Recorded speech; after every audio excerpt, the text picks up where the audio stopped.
Okay, in this video I'm just going to take a look at judgment mortgages. What is a judgment mortgage?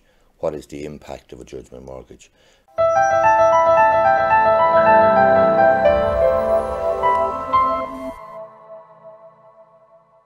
A judgment mortgage basically arises after somebody has obtained a judgment against the debtor on foot of a debt.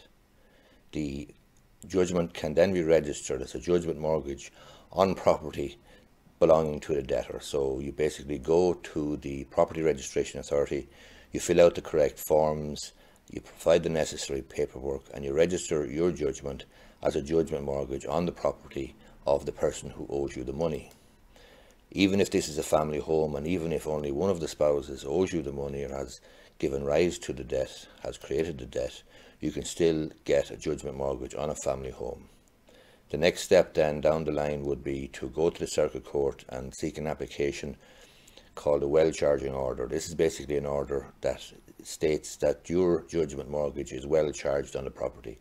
The next step after that then is to seek an order for sale, if that's the route that you want to choose. So you get a judgment mortgage on the property, and eventually you might look for an order for sale. Now you may not need to do that because a judgment mortgage is valid for 12 years from the date of judgment. So if the property is sold, for example, within that 12 years, well then you will be paid your money, provided that there is equity in the property. So if the property is hopelessly overborrowed, or if the property is in negative equity, clearly there'll be nothing for you there.